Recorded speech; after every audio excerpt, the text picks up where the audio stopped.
Welcome to the Shaman Stories podcast. I'm your host, Jeremy Chinvert, and join me as each week I sit down with interesting people talking about their journey into spirit. Welcome to the Shaman Stories podcast. I'm your host, Jeremy, and today with me I have Jay Cusker, who's the owner and practitioner at ASC Therapy.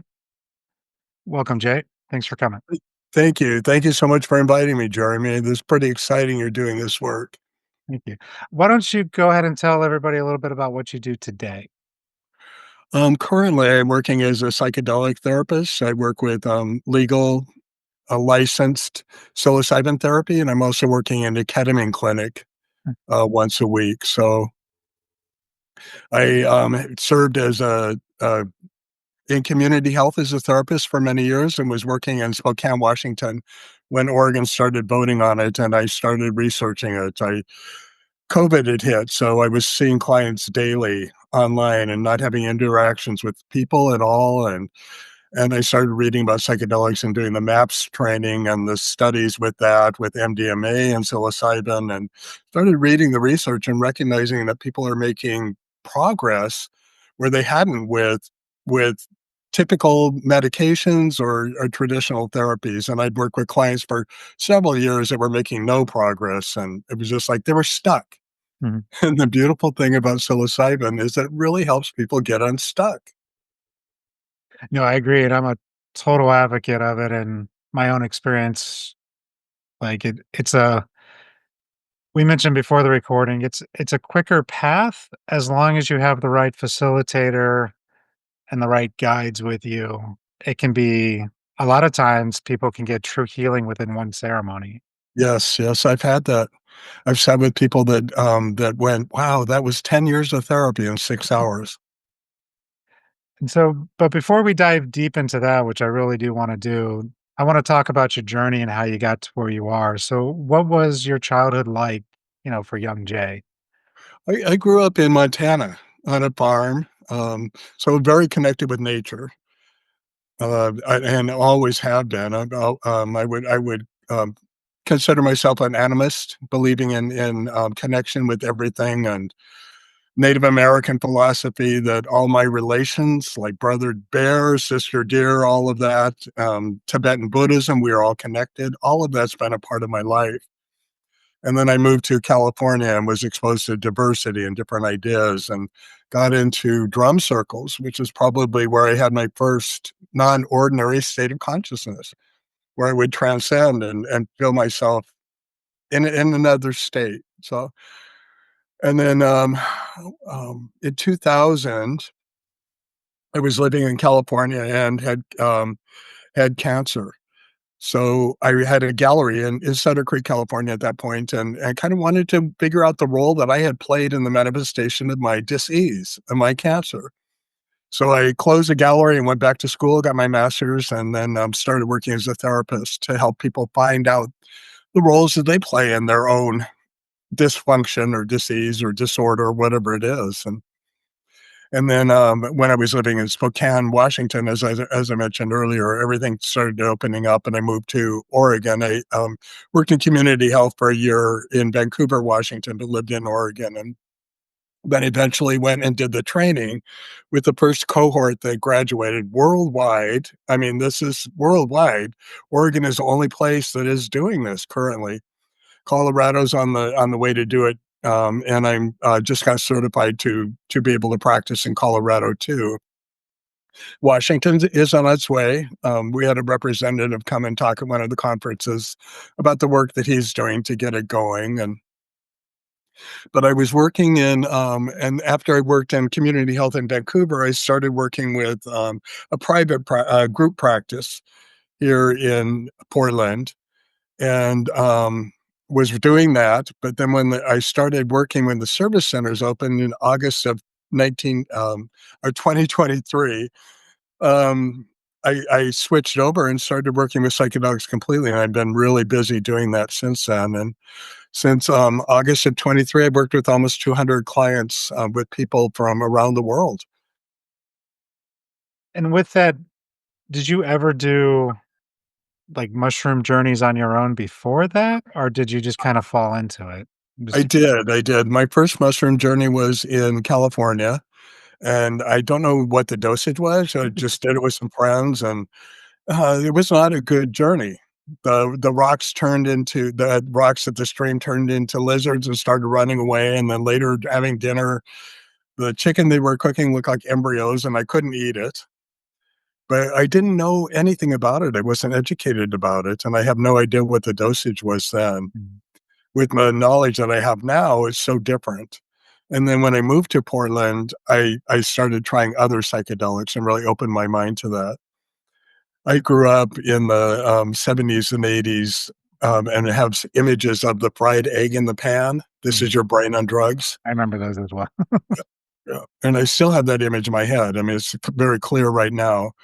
But then I started understanding the differences of using it in therapy and recognizing the validity of it and the efficacy of it, so Yeah, and I think that's a really big key point there. It's recreational is one thing, but actual true therapy is a whole nother ball game. And you really have to be with any plant medicine or psychedelic medicine. I mean, even there's even some cultures that use marijuana as a way to do journeys yeah. of healing and therapy.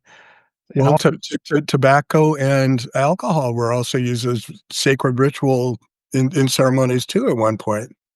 yeah, and we've lost that connection, realizing that they're here to help versus escapism, I like to call it. Because I did that as a kid too of, oh, we'd get a gram of mushrooms, eat them, and then go walk around the city, and we'd feel connected to everything, but we didn't really understand what was going on. Everything just looked really cool. But with Right. plants, you know? I The didn't have anything turning into lizards or embryos like you did, but our doses were very small. It was like 1 gram, that's your standard recreational dose, for example. Mhm, mhm. And so with that, how do you go about doing your work with clients? Because 'Cause I'm actually very curious on that too from I've done ceremonies, with, like, the shamanic perspective where you have the shaman or the practitioner, there guiding you. They'll be there in case something happens. They might clear evil spirits away. They might do a clearing on you or help move some energy so that the memories can help flow better and you can do some purging, those kind Mhm. of things. But I am curious how it works with a quote unquote Western therapy mixture into it. Well, the clinical model is if somebody would approach me curious about it, sometimes it's a referral from a licensed service center in Portland or Oregon, and then we do introductory sessions, and I do those on Google Meet. We meet each other and see if we're a good fit. Mhm, I discuss what they're looking for, answer any questions, assess, kind of do a mental health assessment, mhm, without following the rules and regulations of that. And then if we do decide to work together, I always leave that up to the client. Wait for the client to say, "Yeah, let's work together. It sounds like you'll be able to help me." Then we set up preparation sessions. And the first thing that they would do is reserve the room at the center. And there's no fees going forward. We want people to be really committed. And they could change their mind all the way up to like the tea being prepared before they go into their journey, and they wouldn't be charged anything because we really want people to be invested in this work. It's not easy work. And then the preparation sessions, before we start doing those, I send them all of the forms. There's a ton of forms. The state is doing a really good job with that. And I always joke with clients when they're finished, when they're finished with the paperwork and I've signed off on my part, I say, well, I hope you're happy with your new home because it almost feels like you're buying a house. But the state is doing that to show the efficacy of it and to show the validity of the work. And then we set up preparation sessions and we go deeper into the history of the person. A lot of times, people will go into their journey and meet their inner child where the wound started, where they first felt like they were broken. And we'll talk about that. And we'll also talk about setting up an intention. An intention going into the work and the treatment in particular is really important. And the metaphor that I use for the intention is what do you want the mushroom to decompose? mhm. Because that's what mushrooms do. What do you want it to shift in relationship with something that's causing you dis-ease in your life or dysfunction or is driving you too much? And then we meet at the service center on the day that they've reserved the room. when I sit as a facilitator, it's completely non-directive. I don't use any therapy at all. I guide the client by encouraging them to do their own inner journey work. And that's all I do. I help them keep warm. I help them navigate to the restroom, get water, keep the music going in the earphones, a blindfold on, to encourage to be an inner journey. But I also write down notes. I write down every movement, everything that they do during the journey. And then we talk about that later when they come out of it, when they get home again. And we do integration sessions and we make meaning out of it. And they talk about how they recognize there are changes in their life or how their family members have responded and gone, well, something happened to you, which is always happens. And then we make meaning out of it. And when people invest in working with me, I'm invested in working with them, and they can have integration sessions a year from now. If something happens to them and they go, gosh, I wonder if this is mushroom related. I want to talk to Jay about it. Then we meet again, and there's no additional fees with that for me. This is not about money for me. The money is good, but it's more about raising the collective consciousness. Mhm. And I'm so thrilled when I get people coming from Florida or Texas or places that are pretty close in my mind about things like this, because I recognize that in expanding that client's consciousness, that's going to ripple out to all of their relationships. Yeah, we have that same mindset. We call it like whenever you're working on yourself, you're helping 7 generations ahead of you and 7 generations Yes. behind you. Yes. And it's just that, like you said, that ripple effect that just you don't need to worry about working on Uncle Joe or Aunt Patty. It's work on yourself, and then they'll start matching your frequency and they'll start working on themselves. And they might not even realize it at a certain time. And I've had even doing the shamanic work, I'll work with a client and then over time their parents or their family will notice the change and then they'll start doing their own inner work. Right, right. It inspires them. Yeah, it's crazy to watch and it's a great thing to see. And with that, like we talked about it a little bit earlier too. One thing I noticed when I was seeing people go to Oregon, they were getting like they were doing microdosing and the one person they went to, they were getting like the synthetic version of like ayahuasca, version of mushrooms. I personally don't feel that's a great mix. I feel like it needs to be the actual plant. I agree. I agree. And fungi was one of the first inhabitants of the planet. That's one of the things I really do work with people to educate them on. I suggest that they watch Fantastic Fungi Mm, and mhm, they pay particular attention to the mycelium, which covers most of the earth.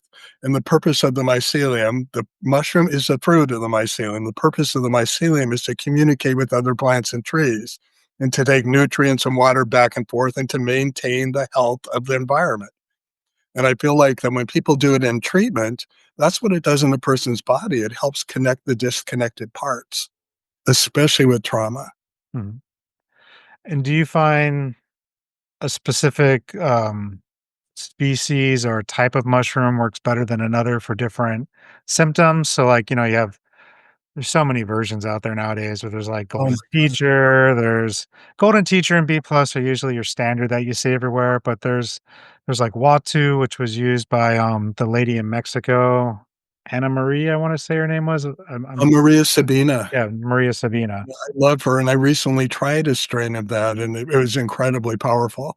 But that's not the kind that we can use in Oregon. Okay. So you're limited on certain certain strains basically. Certain strains, right? And they have to go through a licensed manufacturer, a producer, and then they're sent to a licensed lab too. There's only one lab in Oregon that tests all of it. And what we work with is the psilocin content, the analytical breakdown of the psilocin content, which is the psychoactive component that we want the client to get. So the higher the psilocin content, usually the deeper the journey and the more accessible trauma becomes for them. Interesting. Yeah, that's fascinating. And then you mentioned you sit with them, so you don't partake at the same time they are, because there's some like when you do ayahuasca, and I've been to some other shamanic ceremonies where the shaman or the facilitator is actually taking them as well in order to connect deeper with the client. Yeah, in the treatment model, we're not allowed to do that. Okay, In fact, there has to be a licensed worker, certified worker in the room watching to make sure that the facilitator doesn't take it, but it's more important to watch and make sure that the client consumes the whole product. interesting. The facilitators aren't allowed to touch the product at all. Really? That's interesting. Yeah, it's really interesting, and I don't know if it's to avoid that or not, but, maybe it's more to assure the consumer or the client that the facilitator is not going to be in an altered state too, and I mean, and yet I could see how that makes a lot of sense from this standpoint because there's a lot of training that goes on even to be a facilitator on the yeah, I'm gonna keep saying shamanic side, but like the indigenous cultures down in Peru and stuff, they go th years of training, learning how to work with ayahuasca or the mushroom before they even can facilitate a ceremony, and so I that makes a lot more sense too, 'cause I was always curious how you guys do it versus the other way of doing it. I don't I don't think one way is right versus the other, I'm just I don't either. And I think the reason that they do that in indigenous cultures is to create a relationship with the Mhm, medicine, which is what I encourage clients to do with it, to educate themselves. I also encourage them to watch on Netflix How to Change Your Mind, all of Michael Pollan's series on that. The first one's on LSD and the third one's on psilocybin. mhm, And the more educated and the more aware clients become before they come and do the treatment, the more easy it is for them to slide into the journey and to relax. The metaphors that I use with it is to think of yourself laying in a canoe and going back and with the flow. Just mhm, lay back and go with the flow, whatever comes to you. Welcome everything that comes to you with beginner's mind, some curiosity, some joy. About three-quarters of the way through in most people's journey, they have an extreme sense of gratitude and recognize all the blessings and the supportive people in their lives. And they come out of it stronger because of that. mhm. And do you have to worry about, SSRIs or any other type of medications, things like that? I Lithium is absolutely a no. okay, Lithium can cause seizures. So somebody has to be off lithium for 30 days. If someone's on SSRIs, we encourage them to work with their prescriber to titrate down on it to lower the dosage. But if they're not able to do that, then that just means more psilocybin because the psilocybin kind of works the same way that an SSRI would. mhm. Yeah, I've So it actually is doable. okay. Yeah, I've actually used, microdosing techniques with shamanic clearing to help people get off of SSRIs. And it takes time, and I tell them always, like, "Work with your doctor, let them know what you're doing, Mm. because I am not a doctor or a professional. You need to taper off these things. Because 'cause I've seen people go family members go cold turkey off of SSRIs, and it's not pretty. No, it isn't, and it can cause suicide ideation for some people too. I'm really concerned about, about the person that's taking over the, Center for, Healthcare right now because they're very antidepressants,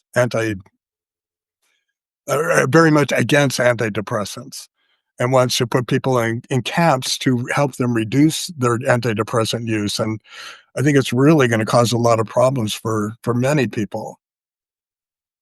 Yeah, I mean, that's a whole nother Yeah. podcast. Not going there, not touching any other politics stuff. This is, about happiness. Right, right, right. Growth Yeah. and yeah.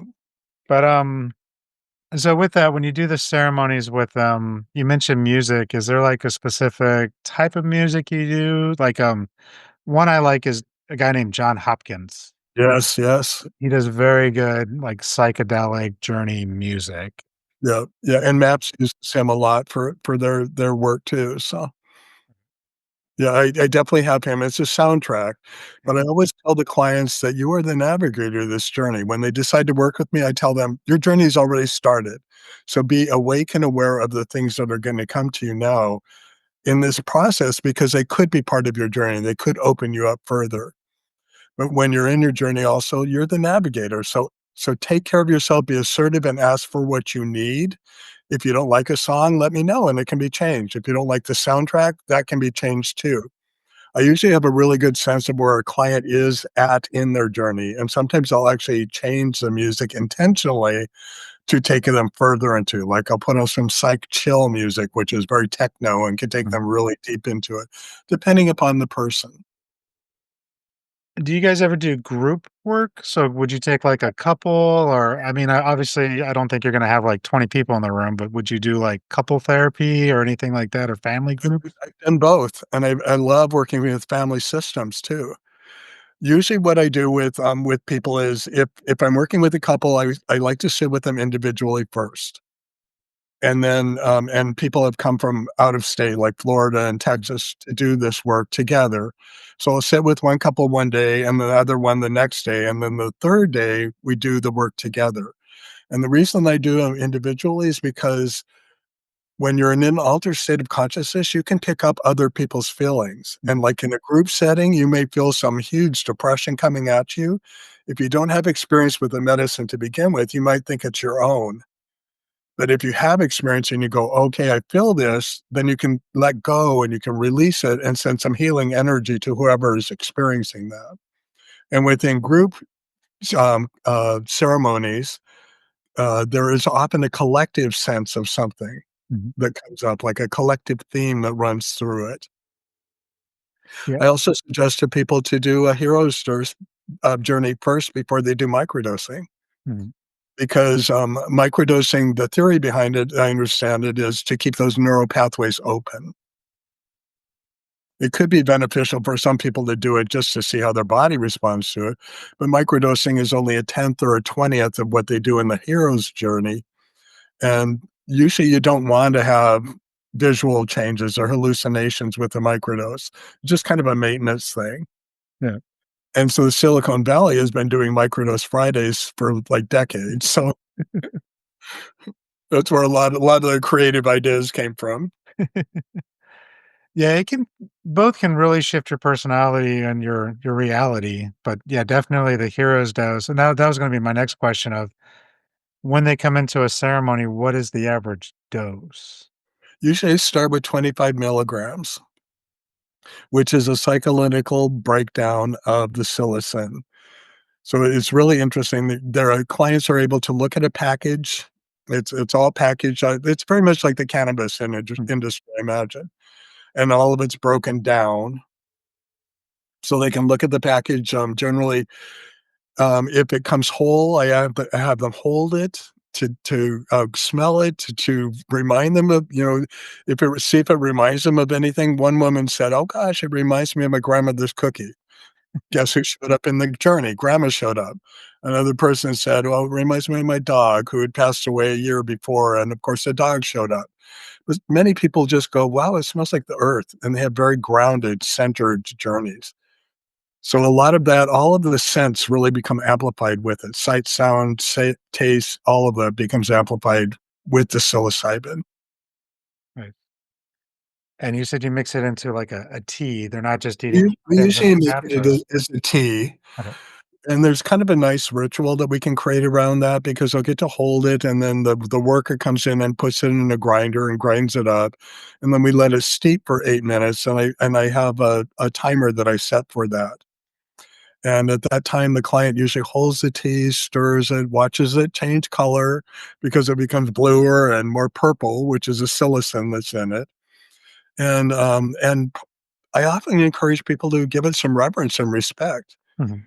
'cause it's been around for thousands of years, helping people expand their consciousness. And the more the people have a sense of relating to the mushroom, the better their journey they have. I've sat with people that go, in their journey, they've gone, "Oh, the mushroom's telling me to do this," or "The mushroom's telling me to do that," or when I tap them on the shoulder about an hour, hour and a half through to see if they want to do it a boost, which is an additional usually 9 or 10 milligrams, Mhm. then, sometimes they'll say, "Yeah, the mushroom's telling me we need to go deeper." And the reason we do the boost is really to get into the darkness, the areas that people are avoiding, and to allow them to release the things that they've been suppressing.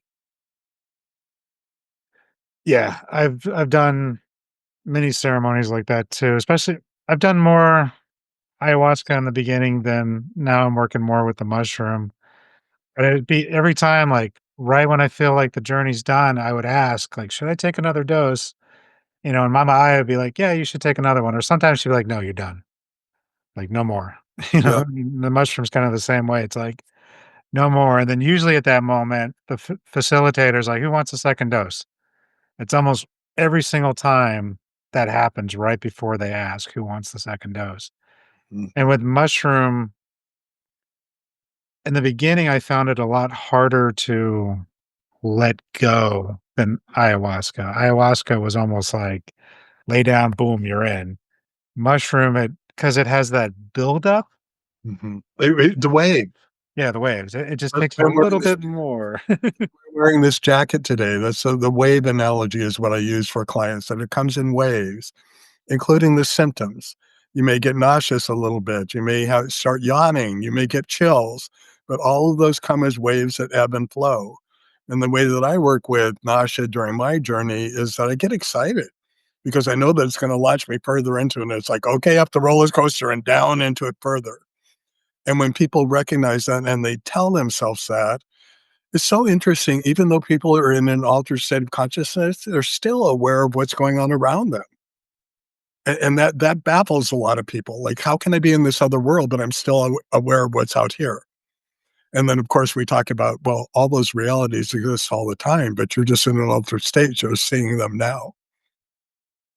Yeah, and that goes back to that set and setting too, like knowing that you're safe, knowing that you're taken care of, so you don't get that paranoia, that nervousness of, "Oh, is someone gonna walk in that shouldn't be here or whatever? Is someone gonna hurt me?"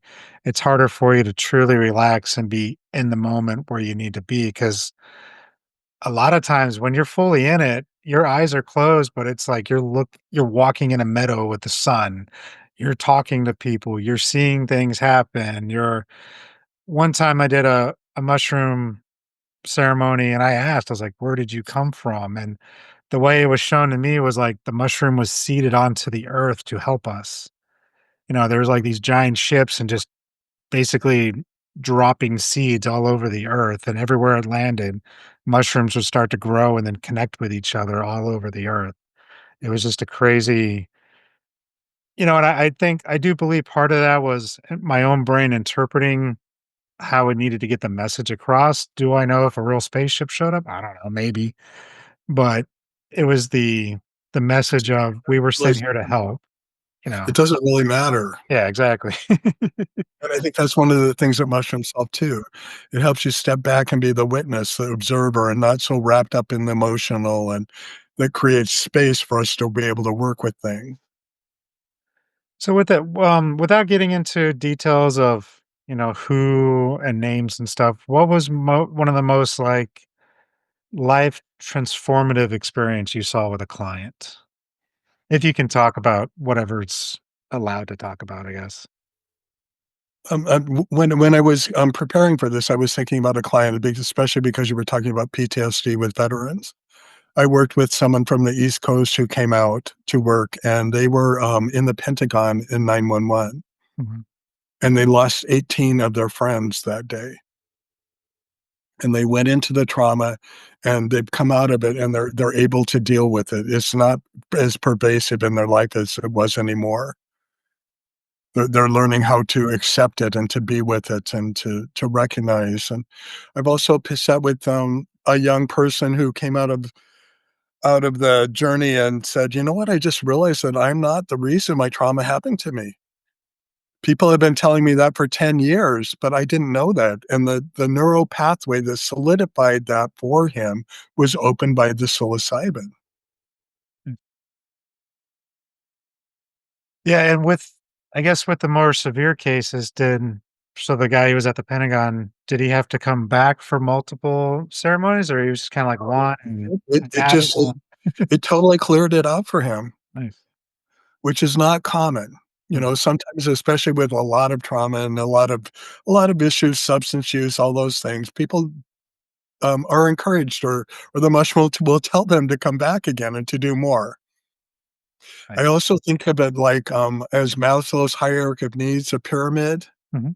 You start at the bottom and you're working on the environment and structure and foundation and food and nurturing and stuff, and then you can work up towards self-actualization. The people that come back, I feel like they're, rising higher on the pyramid towards self-actualization, and new things open up for them every time they come back. Nice. Yeah, I would agree with that because it's a journey. I mean, it's Life is. yeah, it's all a big journey. Yeah. And with your training, did you have to sit with the mushroom multiple times and learn how to connect with it? How does the state do its training for you as a facilitator?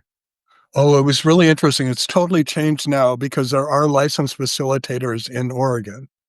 When I did the training, there weren't any. So when we did practicum to complete the training, we had the option of going to Mexico to work with indigenous people there with the mushroom, or to do holotropic breath work, or to do ketamine. And I had no experience with ketamine. I've done holotropic, and I really didn't want to go to Mexico to work with the medicine because I've worked with the medicine for a while.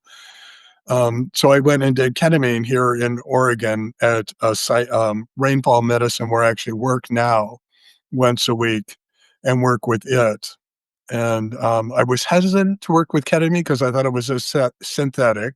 It's an anesthetic, and it takes people, it dissociates, has people dissociate when they're on it. But the doctor that I work with said, "Well, no, there's a fungi that creates ketamine." Hmm, So I kind of went, "Oh, I I can always work thought it on." was a chemical too. I didn't realize it was actual a plant. Yeah, so well, but I imagine most chemical medicines have some biological factor, like aspirin comes from aspen trees, I think, or poplar, or one of the trees it comes from, and so nature provides medicine, let thy food be thy medicine. Yeah. Right back to that again, and so I was on board with that, and ketamine is a completely different journey. It can be more expensive than psilocybin treatment because you need to commit to like 6 journeys is what they request to really get the full treatment out of it. But it can be extremely beneficial too, and can work with PTSD and trauma as well. And do you find one works better than another based upon a person's symptoms or Mm, mhm. Yeah, yeah. I feel like, for me, psilocybin is the one, okay. and I just think because it's more grounding, it's more centering, it really brings people into their body. Ketamine has a way of taking people out. When I did my journey with it, I describe it as being in a luge, and the whole matrix is going by as I was just shot down into this matrix of all these things going by in the sides, and every once in a while, I would take a little journey into a side pocket and work on something in my mind, and then I'd shoot back into it and back down. Ketamine is about a 45-minute journey, and the minimum that psilocybin journeys are would be 4 hours, and that's just with a 25 milligram. If we go higher with it, it's generally 6 hours. So I start working with the client probably at 9:30 in the morning. We're finished by 4:30 or 5 after we after they come out of a little bit and we start processing. And I usually try to get people out when it's daylight out because they'll still be everything will be amplified and it'll still be really beautiful. And And so I want to just back up to the ketamine stuff because I see that all the time at stores, at least here in Washington. I'll see it at the gas station. Is that the same as what you guys do with the therapy, or is that like some different version, or do you just not know? I've always I been think the one you're seeing in the stores is kratom. that okay. There you go. Yeah, Like, and that's a completely different thing. That's a plant. But the thing with ketamine is that it can be addictive. And so that's an issue. Psilocybin has 0% possibility of becoming addictive. yeah, yeah, okay, yeah. That's where I was getting the confusion of because I think ketamine was designed or started to be used to help people get off of heroin. Could be. I think originally, maybe, and then they found other uses for it versus psilocybin. That's just always been. It'd be nice if it was more out there and more people could get access to it. I like you mentioned here in Washington, they're trying to deregulate it. I think in Tacoma and Seattle, you can have a certain number of grams on you. Obviously, you can't sell it and you can't facilitate a ceremony, but you can have it on your person. That's about as far as they take it at this point. You're not allowed to take it, you're not allowed to sell it, but you can carry it. It's like, okay. And I Yeah. wanna say ayahuasca is kind of the same thing too, is like you could have it on you, but you're not allowed to do anything with it. You know, if you have it, it's fine. You just can't be on it. So kind of decriminalize a little bit, but Yeah. not yeah, yeah. And I think what you guys are doing is truly important because I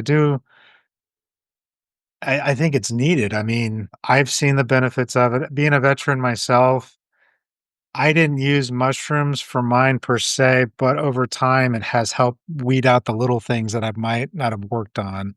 Mhm. Same with ayahuasca. Plant medicine in general, I'm a big advocate for, and I think we need to be more Yeah, open to having it. But I do think we need to make sure there's some regulations. I don't think it needs to be 100% lockdown, but you need to make sure that the people facilitating know what they're doing. And it's the same problem I've seen in Peru and other places where everybody can open up an ayahuasca shop and do ceremonies, and you'll have these big retreats with like 50 people in a room. One guy who might know a little bit about it facilitating, and then a bunch of helpers who have no clue what's going on. That's just a dangerous mix. You need to have and people who are often there's no integration afterwards, so there's no way of communicating and making meaning out of it and yeah. sharing the symbolism and metaphors that come to you and yeah, and this integration is required. A client can refuse to do it, they could just say, "I don't need it," but that rarely happens. Yeah, integration's super important with all these type of treatments. If you don't follow up and integrate what you've learned, you're just going to repeat the same patterns and go back into the same state. And you see that a lot with people coming back from ceremonies of like, oh, I saw this, I've worked on this, I know what's going on with this. Life is great. And then they go back to the same job, the same mindset. You know, eventually within a month, they're back to the way they were. They haven't truly addressed it. They had the inspiration, they had the insights, but they didn't act on it and make the changes that were necessary. Yeah. And those changes can be super hard to make. Oh, it You can, have it your can. Yep.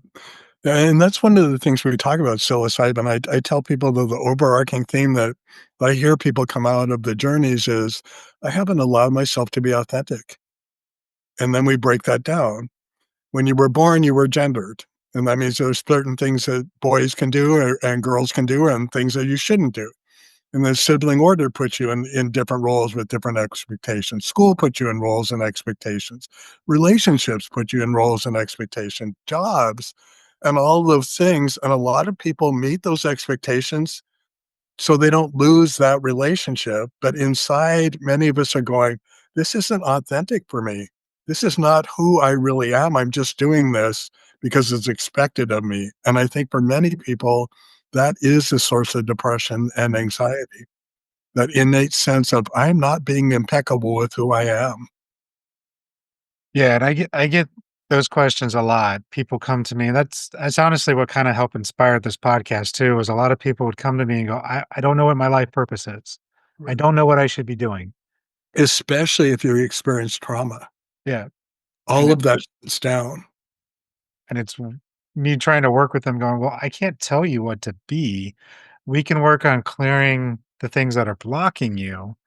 I can tell you a little bit about how I do things, but my path isn't necessarily your path. Mhm. You can do shamanic work and practices on your own and not call yourself a shaman and help other people. You can just work on yourself. That's too easy. You could also do Reiki. You could do what you're doing as a therapist and eventually doing psilocybin therapy. Each person has their own unique gifts and paths that are truly for them and make them happy. We do have a reason we're here. Mhm. They just don't have to look the same. You can be a quote unquote healer path and do it many different ways of healing people. Uh-huh. Sometimes it's just letting people talk to you and get out their emotions and their grief, Yes. and then that's it. Then you just walk away. Especially if they feel like they've been heard and validated. Yeah. And for some people, that's the first time they've ever felt like that. Yeah. Many people grow up feeling like their needs aren't met, they're not seen and perceived for what they need, so they think that there's something wrong with them. They take it personal. There's something wrong with me. People aren't understanding what I need, and they're not providing what I need, and Yeah, and some of that's also taking responsibility for your own self too of, "Okay, well, mom and dad's not giving me what I need.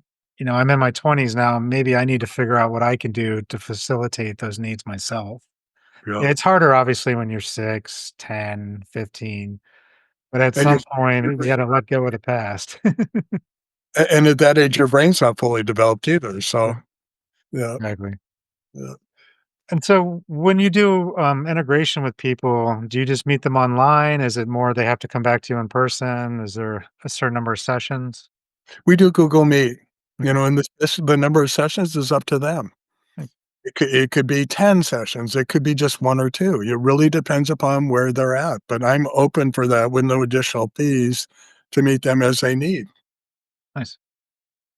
And that becomes more of a, I guess, quote unquote, talk therapy part where you're just talking through what happened and maybe things that came up later. Cause that's one thing I've experienced too is things pop up later. You could be 30 days in out of the ceremony and some new insight just hits you when you're not expecting it, or some Oh, person oh, you haven't seen that entire time shows up and you're like, "Oh, that's what the mushroom was talking about." oh, right, exactly. And sometimes people need integration just to validate it, like, I'll go over the notes. "Remember you said this?" Oh, yeah," and then I tell them to find where they're holding that in their body. Because if the body can keep a score of trauma, the body keeps a score, I'm sure you're familiar with that book. Oh, yeah. The body can also keep the score of peacefulness and calmness that's inside of us. And I really teach people or try to encourage people to tap into their inner wisdom. Psychedelics help people attain their inner healing intelligence, which we all innately have, but nobody's ever taught that. The body innately knows how to heal itself. The mind knows how to heal itself and to work on it. And psychedelics can open the possibility and the potential to do that. Yeah, I look you mentioned the hierarchy of needs. I look at it too of a pyramid, but with a mind, body, and spirit.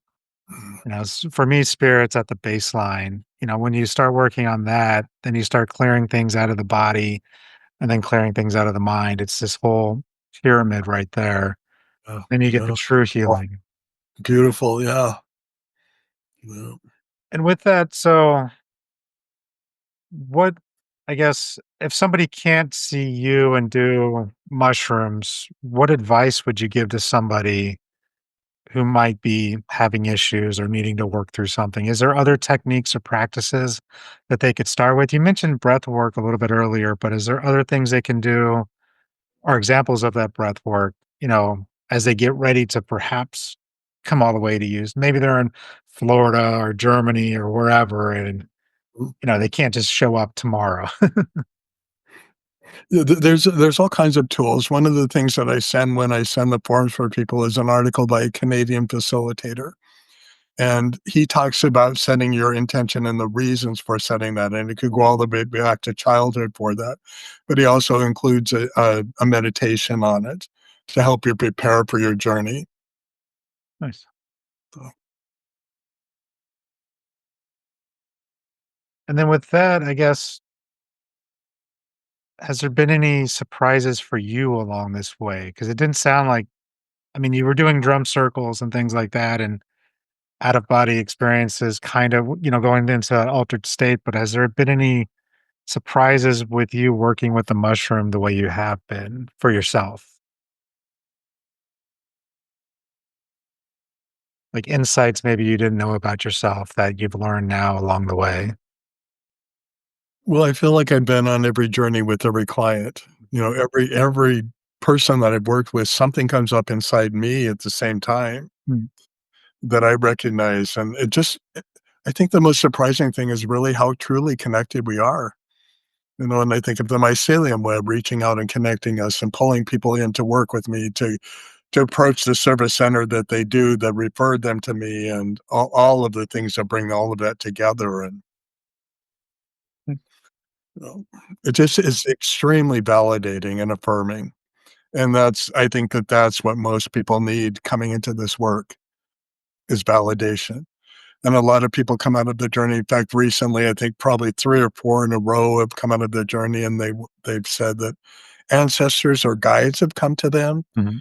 They said, "You're a good person. You know, you're worthy." And they needed to hear that. A lot of people go into the journeys and they end up doing multi-generational historical trauma work. Mhm. We all carry that, and part of it is because trauma is put in a binary system where it's so bad, it's so evil. Religion teaches us that the devil's in there, the devil's in the darkness, don't go in there. But with the work, I encourage people to go into there, to allow themselves to go into the darkness. There could be gold in there. There could be the answers for the reason of your depression. There could be answers how you could work with your PTSD to shift your relationship with it. So it's not dominating, it's not overpowering your life and coming up in moments when you're not being traumatized to find those answers in there. And I also tell people that you might go in there and you might find a dark, scary monster. But I would encourage you to befriend that monster because it may have been there protecting you since childhood Mhm. and keeping a good job, but it's rearing its head when you're not being traumatized anymore, when you're not in danger. So say, you know, "Thank you for being there, but could you back off a little bit and let me take over the driver's seat? Don't leave me completely because I want you to be there when I truly am in danger, but just let me take over a bit. I'm an adult now, and I wanna do this." And a lot of people in their journeys have recognized that maybe their purpose is to break that multi-generational historical cycle of trauma, addiction, or whatever it is that is prevalent in the family system. Mhm. Yeah, and I guess and that would be interesting to see too, bringing in families and having them do a group journey together like you mentioned earlier and seeing that interaction. I've never done it. I've been in journeys with family members, but I've never done like a whole family. It's usually like maybe a brother, sister, husband, wife. Mm. And it's like you said, there's usually a common theme in those group ceremonies that you don't go into it seeing it, but then when everybody starts sharing their journeys, it's like, oh yeah, yeah, that was yeah, okay, I get it. Yeah, you did that too. Okay. And then same with the music, like you mentioned the music earlier. Oh, sometimes I'll be in journeys like, why are they playing this song right now? And then we'll come out of it and we'll do the group share. And it's like, oh, when you played that song, it just hit me like a brick and it brought me back to when I was 3. And it's like, oh, that song was for that person. And then this song was for me. And, and the music, I think the music plays a really vital part when you do It does. the work. It does. And some people ask if they can bring in their own soundtrack. And I usually discourage that by saying, well, it'll be all familiar to you. It won't take you to new areas in your mind. It won't take you a couple of days ago, I was working with a client, and in the middle of their journey, they were going, "Oh, this is so profound! It's so profound." And I looked down at the soundtrack that was playing, and the song that was playing was called "Profound." I haven't told the client that yet because we haven't done integration, but there's just some connection, and music holds a place in people's mind that is there forever. I did my clinical internship with the elderly, and some of the people that couldn't put sentences together, if I started singing "You Are My Sunshine," they could sing all of the words of it. Hmm. The brain holds a memory of music like nothing else. So speaking of the elderly, so it sounds like you've worked with them. Has that helped with, um, I guess for most part, preparation of death, letting go of things before they know they're going to die, or maybe even with like Alzheimer's or anything like that? Has it helped in those areas? I'm so glad you asked that because I'm actually in a lawsuit right now requesting accommodations for people in palliative care or end of life to be able to go into their homes and work with the medicine. Right. Because studies have shown that working with the medicine, people lose their fear of dying.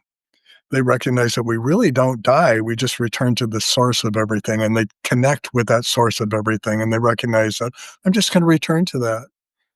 It's really, really beneficial. But the problem with that, I worked as a hospice bereavement counselor for a couple of years when I lived in Texas. And the same thing happens with the psilocybin that's going to happen with hospice is that people wait too long to get hospice care. So the person is failing. I was scheduled to work with a client for the lawsuit to show the efficacy of it, and the client waited too long, and then health became too So there wasn't any way to be able to do the psilocybin work with them. I think people really need to become more proactive when they're given a diagnosis of end of life. And Yeah, because like you mentioned earlier too, with cancer, a lot of times cancer and ailments, they come from your body telling you that there's something wrong, and it's usually from that deep emotional state, and if you start working on that first, before you start killing your body with chemotherapy, which, I mean, again, Western medicine, I think, has a place, but if we work on the emotional stuff first, usually that helps clear things up, and I've seen it I time and time I again. completely agree. Yeah. And the whole going to hospice, that really stems from our culture's fear of death. I mean, Yeah. we're just so afraid to die. We're so afraid to move on and let things go that we just keep grabbing on to whatever pill or treatment the hospital wants to give us, hoping for the next best thing. And it's hard because, I mean, my own father, he died a couple years ago and he was in the hospital. We kept hoping that he would come out of the coma, things would get better. But by the time it was like, no, this isn't going to happen. And we put him in hospice. He finally, 30 minutes of him getting into the hospice, he let go. He was just like, I'm done. Thank you. you know, and I've been able to work with him on the ancestral side of things since then. So I've gotten my own closure, but a Oh, lot of people good. don't get that. You don't, and that actually happened to me on a mushroom ceremony was I did a ceremony a couple months later and it was along this river bank, and he came across the river with him and my grandfather. We sat down, we talked everything out. He explained why what happened happened, and a lot of the insights he gave me, I didn't know about until I confirmed it later. And I was Mhm. like, "All right, I'm good now, Dad. Thanks." For me, that was the release I needed at that moment, Mhm. and it was, we don't do that for people, and that's what we No, really need to bring we people. don't. We avoid it. We avoid talking about death, a lot of the taboo subjects. And the first client that I worked with was I drove down to Ashland, which was 5 hours, terminal for pancreatic cancer, and went into the service center. And during the journey, the colostomy bag came open and they were extremely embarrassed. It wasn't a big deal for the service center, but if we would have been allowed to do that in their home, it would have reduced some of that stress for the person that I was sitting with. And Yeah, I think that needs to become a thing more. Just like, it's baby steps, right? I mean, we just now got licensed in one state. Hopefully it'll branch out. There's a lot more people talking about it now. There's a lot more people seeing benefits. There's actually a 60-minute report just a couple weeks ago where they were talking about veterans going down to Mexico and getting therapy and what they need. Like, there's no reason not to bring it here. I can go to any store now and get a gram, 5 grams, 10 grams of marijuana and take it home. I don't think you should necessarily do that for mushrooms, but I do think they need to be more accessible. I I do do too. think there needs to be more facilities like yourself or Mm, whatever that looks like, people who are trained to work with others. mhm, We need more of that. mhm. Well, it's interesting that I think because I'm licensed as a therapist, many people come to me because they've had years of working with therapists. So I really very rarely get people that go, "I just want to come in and have a pleasant journey and see what I see." It's more like they have years of working on it. Traditional medications and therapies weren't working for them, so they're seeking something to help them open up. And really, that's essentially what psilocybin does. Yeah. That's why, yeah, it's super important and we need more of it. There was a question there I wanted to ask, but now I'm forgetting what it is. So yeah, I mean, I guess with that lawsuit, do you have any timelines for it? Is it just starting? Has it been going on for a while? Like, how's that looking? I think we've been working on it almost a year. And but because I haven't been able to get a client that I can work with yet, that's what we're really waiting for. We keep putting the word out there, and there are other facilitators that are part of the lawsuit too that could work with it. It doesn't have to be just me. Yeah. That's what we need to provide to show the state, this which is doing a really good job with the regulations of it, but it's something they need to see first. Yeah, and I don't. understand why it's an issue if I mean, if you're on your deathbed and you have a doctor's, verification that you don't have much longer to live, what does it matter at this point what the person does or doesn't do with their body?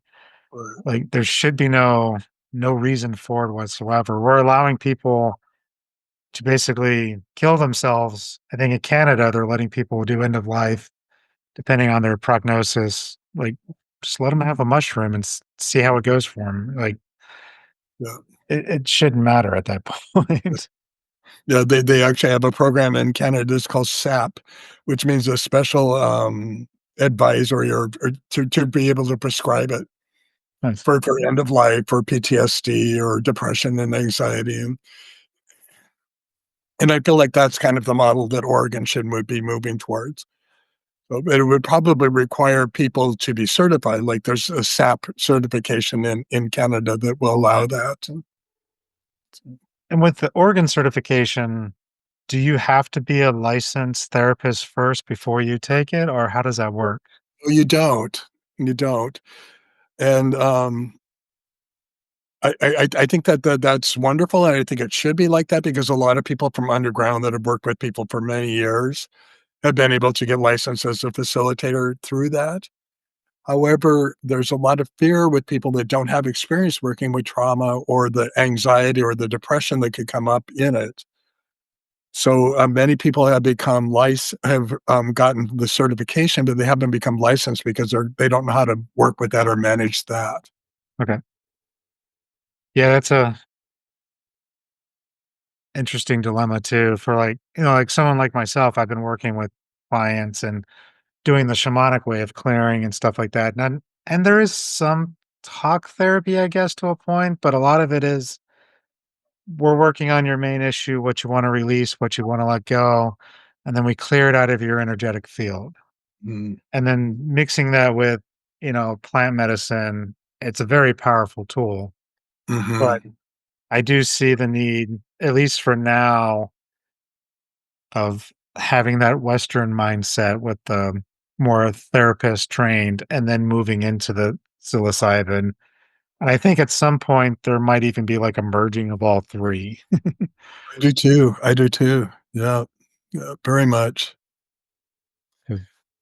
I have a poem that I read for clients, and, would it be okay if I share it? Yeah, of course. It's kind of what I share with when they're stirring their tea, when the tea is teeping, and it's a poem written by Jeff Foster from a book called You Were Never Broken, and the reason I like to share it, it's very specific about trauma. I don't imagine that there's anybody living right now that hasn't experienced some form of trauma. Gabor Mate talks about trauma with a big T, which would be PTSD as a veteran. They're seeing a parent kill themselves in front of you. But there's also all kinds of small compounded traumas, like we talked about, like a child growing up not feeling seen and heard. And COVID has been traumatic. What's happening politically in this country can be very traumatic for people. What's happening in the Middle East with the wars is traumatic. And I think that because people don't really go in and explore their trauma because society says it's such a bad thing, that it just festers and it continues. And I feel like what's happening in the Middle East is two cultures that have had multi-generational traumas and genocides, Mm. and they're responding as a trauma response, taking it out on each other because the cultures are not allowing people to go in there and saying, "This is really damaging. I really need to see how this affected me." The title of this poem is called "The Courage to Stop Running." Trauma is invisible force that keeps us running, restless, in pursuit of some intangible goal, caught up in some unnecessary activity, addiction, compulsions, distractions, makes us escape into thinking, makes the body feel unsafe, makes a present moment into an enemy. If we slow down, if we stop, if we rest, if we simply do nothing, then we will have to face ourselves. We will have to face the buried feelings, all the shit we've been running from, all the darkness, the gunk, the muck, the loneliness, the aches and the boredom, the night and the emptiness. Trauma says run.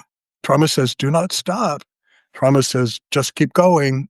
Trauma says stopping is unsafe. We start by proving to ourselves that it is safe to rest, safe to be still, safe to do nothing just for a moment, safe to think our thoughts and feel our feelings and not fix the moment in any way. We can begin one moment at a time to digest all the things inside. Stay with sadness for a moment longer. Be present with our joy or shame for an instant more. Breathe into our anxiety instead of running from it. Become curious about our discomfort instead of distracting ourselves with unnecessary food, drink, cleaning, drugs, sex, shopping, internet, thinking, talking, overworking, yoga, seeking, more thinking, rumination, fantasy, and false hope. We can challenge a core story of the heart of trauma that the present moment is unsafe, that the body is somehow working against us, that feelings, sensations, and thoughts are dangerous. The stillness and silence equals non-existence and death, and that we have to do something in order to be worthy and loved and whole. It takes courage to stop running. It takes courage to lean into the storm. It takes courage to touch the darkness inside with the infinite light of our curious attention. It takes courage to break the addiction to futures and be present and breathe and not know. And then I would say to the client, it takes courage for you to come here today. It takes courage for you to prepare for this, to prepare for it, to set your intention, to come here from wherever you came from the East Coast to do this, to sit with me, to sit with an unknown, to face an unknown, and to allow yourself to go in the darkness and find the answers that you're seeking. That's well said. It's very true because, yeah, like you said, it's perceived trauma, what we consider trauma. It's we're afraid to look at the trauma, but we need to in order to grow. And that's our society wants us to only look at the good things, only think of what's the positive stuff, and we need to look at the darkness. We need to look at what happened, not relive it. My teacher says, have the feelings, but don't get stuck in the emotions. To be of the world, but not in it. Yeah. And just realize what's going on, but don't let it tie you down. And yeah, and if we get out of that victim triangle, like you're mentioning in the Middle East, it's, well, why are you fighting? Well, we're doing this because they did this to us. Well, why did they do that? Well, because they did this to us. And it's just this constant back and forth. Yeah. And we see that in family dynamics too. My dad Mhm. did this. Well, you did this. Well, I did this. And we don't get out of it. We don't break the cycles. Mhm. And sometimes breaking those cycles is the bigger part to do. And many people, when they're talking about they often say, "Well, it's always been like that. Yep. That's the way it is," you know? Well, it's not working for you, it's dysfunctional for you, and you're not happy with it. Who's gonna change that? Yep. Yeah, that's that taking that responsibility leg now. It's you've identified the problem, you see what's really going on. And unfortunately, sometimes that means letting go of the people that did things to you, even if they're family, until they're ready to come to you. And me personally, I tell people, it's like, I don't expect you to forgive at this moment. That's up to you when you want to do that. But it's letting it go so that you can move forward. That doesn't mean you're forgiving. That Mhm. means you're just letting it go now so that you can take the next step. Yeah, yeah, yeah, beautiful. Yeah. Take the next step to support yourself. Exactly. Yeah. And sometimes that means having to validate yourself, giving yourself a good a boy, patting yourself in the back. "You did good with that. You did better." Yep. Instead of going back to, "Oh, why did you do that?" All of that self-defeating thought, that what if going into what if land and spending time in there, and all of those are trauma responses. Yeah. Sometimes I'll tell people, like, before you go to bed, just find one thing that you feel you did good today. Even if it was just breathing and staying Yeah, alive, you yeah, did that. Like, you're still here. But yeah. what's the next thing you can do tomorrow? Maybe Perfect. it's, I don't know, you've been wanting to go to school and you finally started looking on websites for college. Mhm. And that's all you did. That's fine. You don't need to sign up, enroll, and do all these things in one day. It's, baby steps. It's like the Bill Murray movie where he's talking about baby steps. He's like, just do the little Mhm. things and get you where you need to get. Yeah. Over time, those steps will be this huge journey that you've never thought was possible because you started with the 1 foot. Mhm. Even if that's just getting up and making your bed in the morning, that's sometimes Yes. all we can do. Yeah, especially if you're dealing with depression. Yeah, Yeah. finding For the me, wow. one of the things I like to share with you is that I have worked with a shaman with groups at one of the centers, Nice. and, we actually did a workshop together. It was called Dumbledore Talks Mushrooms, Science is Magic, and it was titled that because in one of my, sessions that I was working with a client, they kept lifting their blindfold up and looking at me and started laughing and going back in. And then later in integration, I said, "What was that about? What was going on?" And they said, "Oh, you were Dumbledore for me." So so and of course he was right. In some reality, I was Dumbledore for him. But so we use that as a title, but the way that we work it is we talk about the efficacy of the work and how the treatment works in Oregon.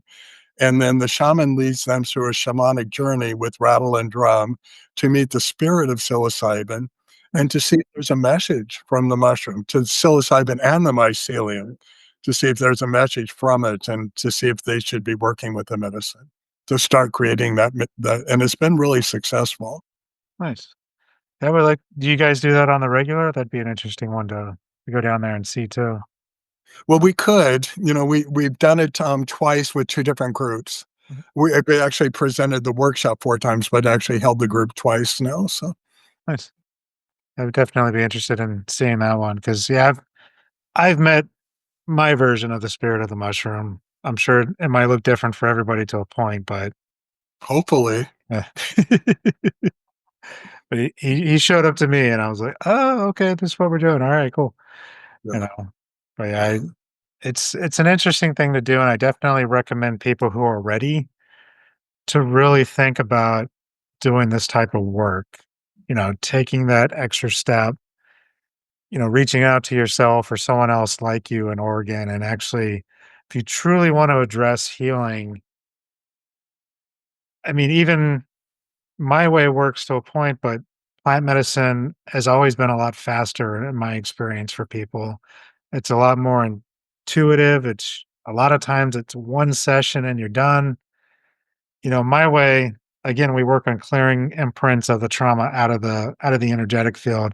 And it works. It works great. I work with people all the time, people with PTSD, but there's nothing in comparison to working with the plant medicine. Like, I'm not even going to pretend like I can compare. I'd like to suggest that it works because people are going in there. They're not avoiding it. Exactly. You're creating a safe environment and encouraging them to go in there. Yeah. And that's what people need.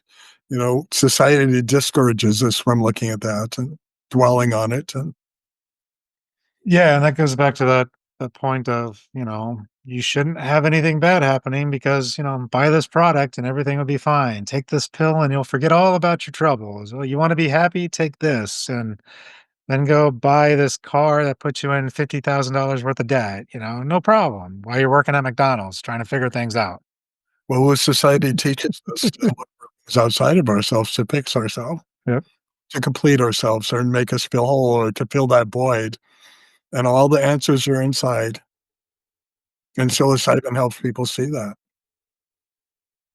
Yeah, and that connection, like you mentioned, especially when do you ever do ceremonies outside or is it always inside?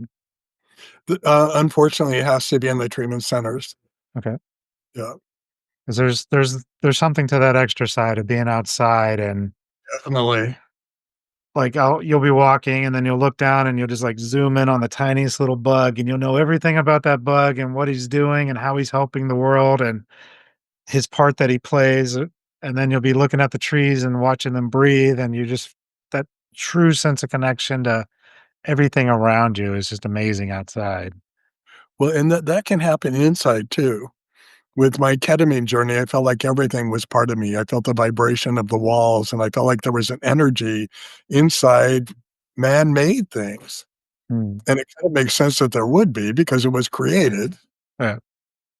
And that's that animist perspective too, like, everything has its own energy, everything has its purpose, and we're all connected one way or the other. And what the shamanic view is, we have the plant and stone people, Mhm, the mhm. tree people or the tall tree people, they teach us a lot, but the stone people, they have been here the longest. They're the ones who really keep record of everything. And when you look at technology, they're in everything, all the minerals, Yeah. it's And in us.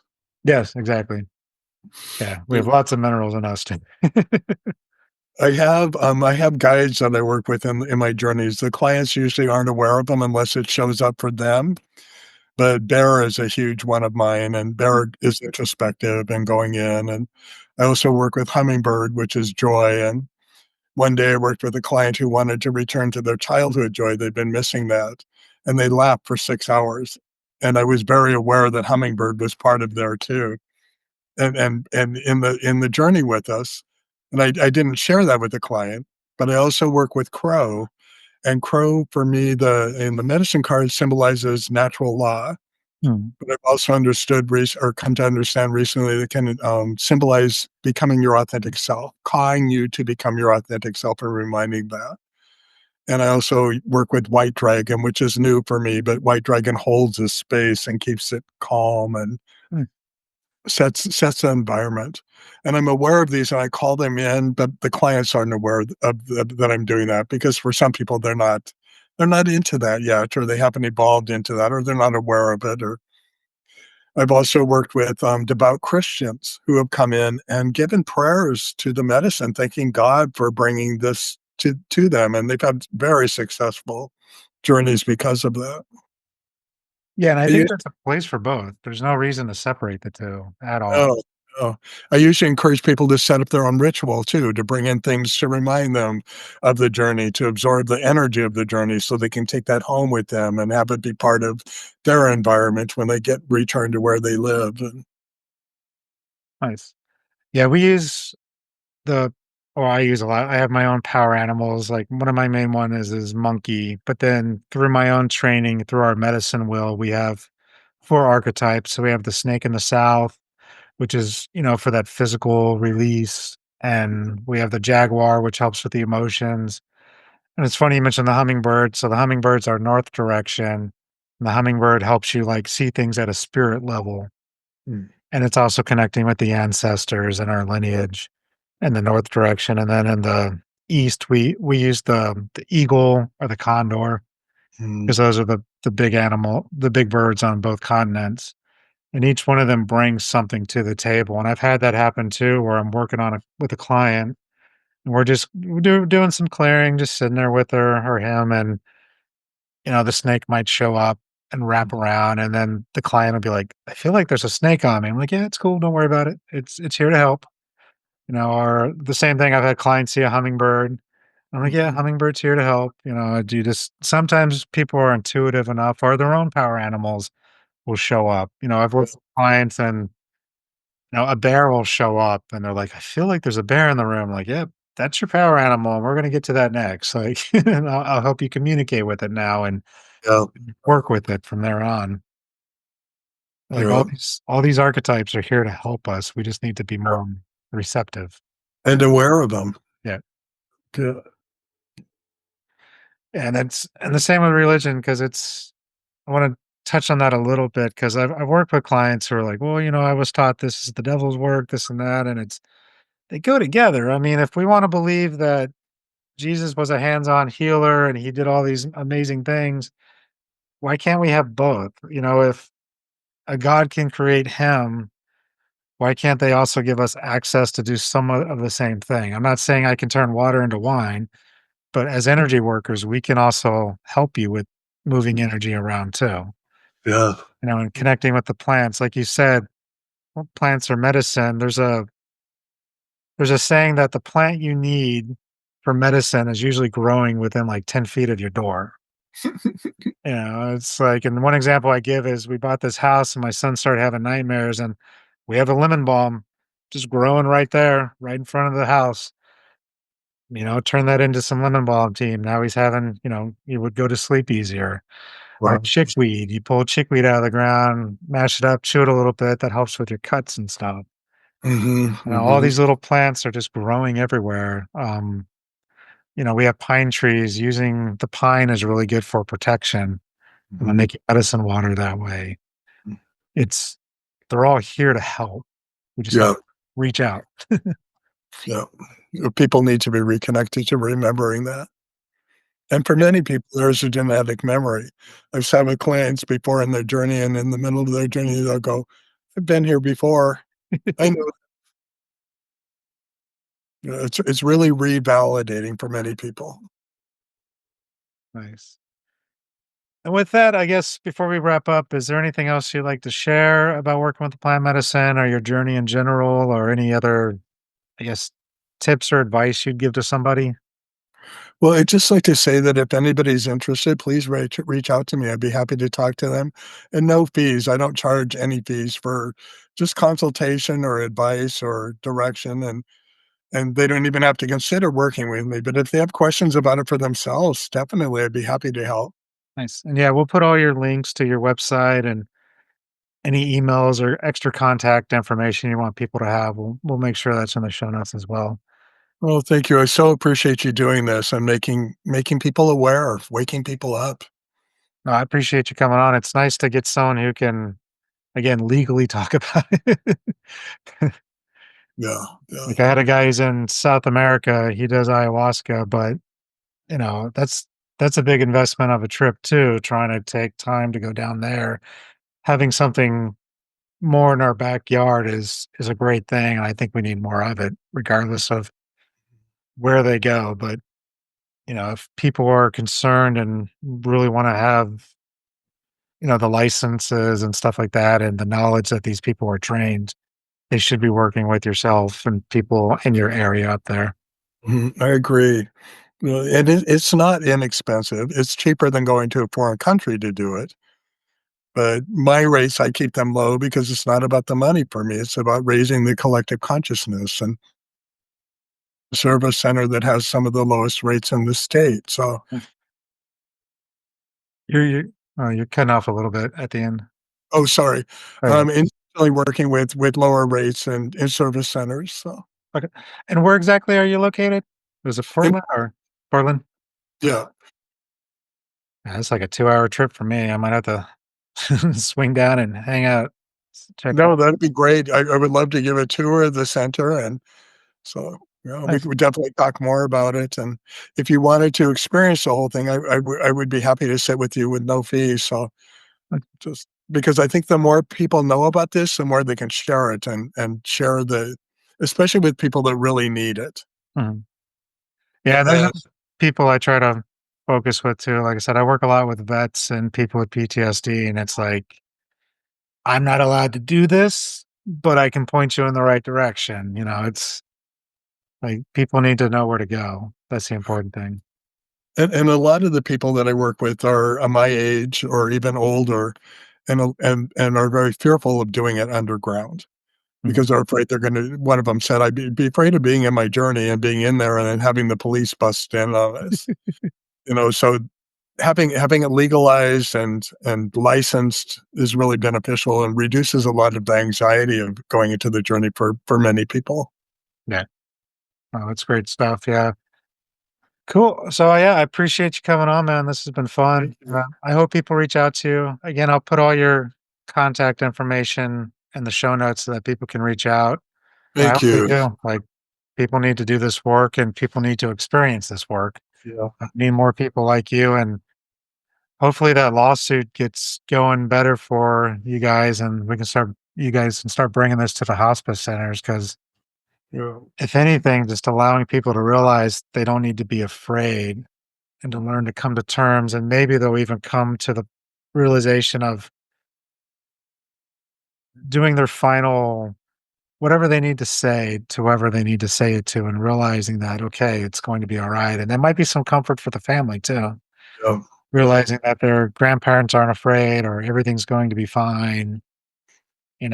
Some people have that with religion, but if you're not religious, maybe knowing there's another side out there can be Mhm. helpful to them, and seeing it. One of the people that I work with a lot around that is, Stephen Jenkinson. Are you familiar with his work with Die Wise? He sounds familiar, but I'm not 100% sure. There's a documentary called Die Wise, and he essentially talks about breaking the stigma of talking about death, Okay. and how to be able to pass gracefully and to inspire the generations that you leave behind with the way that you pass. And there's also a couple of movies out right now that I'd recommend. They're, Dosed movies. Have you seen Dosed 1 and Yes. Dosed 2? I've seen one.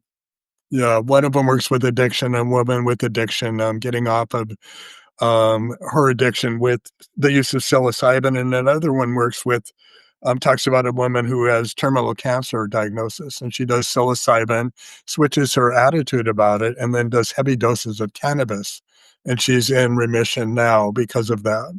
Nice. So, Yeah, a lot of it's just that built up trauma within our body, and our body's just telling us to release it, and then it gives us these symptoms. And there's that saying, it's not disease, but it's dis-ease. Your body's out of ease. that's what I always use, dis-ease, yeah, Yep. yeah.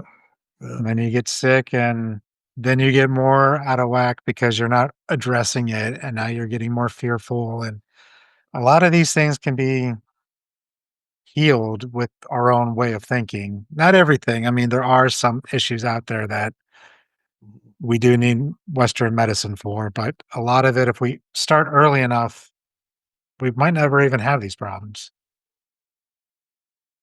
Yeah. Right.